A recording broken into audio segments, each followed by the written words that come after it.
long-delayed astronaut capsule, launched by Boeing with 2 NASA astronauts inside. The American corporation Boeing launched its Starliner capsule toward the International Space Station, ISS. After a protracted and difficult development program, this is the first time the car has been trusted to transport passengers. The capsule will be tested by Butch, Wilmore and Suni Williams during an anticipated expedition that will take somewhat more than a week. On Thursday, Starliner is expected to dock with the space station. Riding aboard an Atlas rocket from United Launch Alliance, the capsule was launched from Florida's Cape Canaveral Space Force Station. The 12-minute motorized climb appeared perfect. Commander Wilmore sent a thank you call to everyone who had contributed to the mission's success just before takeoff. Commenting on prior struggles, he stated, "When the going gets tough, and it often does, the tough get going, and you have." Suni Williams, the pilot of Starliner, added, "Go Calypso," the name of the capsule. "Transport us to and from space." Starliner must now lift itself to the International Space Station's orbit, which encircles the planet at a height of around 400 kilometers, 250 miles. Wilmore and Williams intend to test the vehicle over the course of the next 24 hours, which will include taking physical control of the flight's systems. For the manufacturer Boeing, which has been under criticism following a string of safety accidents involving their aircraft, this mission is crucial. Similar to Starliner, a number of technological problems have caused it to postpone its scheduled crewed debut by over 10 years.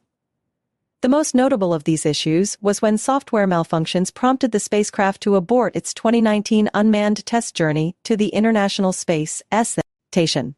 NASA asked that a follow-up dummy run be carried out in 2022 to confirm that the flaws had been. The discovery of a tiny helium leak in Starliner's propulsion system in recent days has brought attention to the spacecraft's preparedness once more. After a thorough investigation, Boeing and NASA decided that the leak was not significant enough to impede the launch.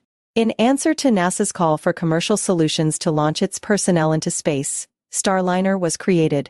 After the well-known shuttles were retired in 2011, the agency desired to transition from owning and running cars to a model where it could only buy the service, similar to how a business may outsource its payroll or IT requirements. The goal of the new strategy was to save NASA money so that it could fund its audacious plans to send humans back to the moon. Boeing and SpaceX were awarded contracts by the agency to assist in putting their capsules into service and to compensate them for 6 operational missions. However, Boeing is currently in the initial crew flight test stage, while SpaceX was able to fly its crew flight test in 2020 and then accomplish 6 operational trips by March of this year.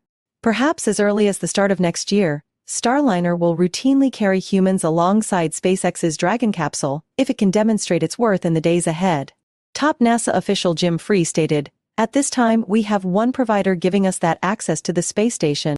This will give us a second provider, which means if we have a problem with either, we have ways to get our crews to and from station, which helps keep the tempo that we've had for 23 years of having humans in low Earth orbit," the assistant administrator explained. With around 340 kilograms, 760 lbs, of cargo, Starliner is making its way up to the space station. A new pump for the ISS system that turns urine back into drinkable water is an essential supply item. However, a large portion of the cargo is just Boeing goods that will be kept as souvenirs of this significant test trip. American flags, mission patches, coins, silver Snoopy pens, and a hard disk with over 3,500 pieces of children's artwork from all across the world are among the items included. With luck, Wilmore and Williams will be back on Earth by the end of the next week. Airbags are included in the Starliner's design to minimize impact with the Earth as it descends. There are several locations in the U.S. Southwest where the touchdown may be carried out, but mission management will make their ultimate decision after reviewing local weather forecasts.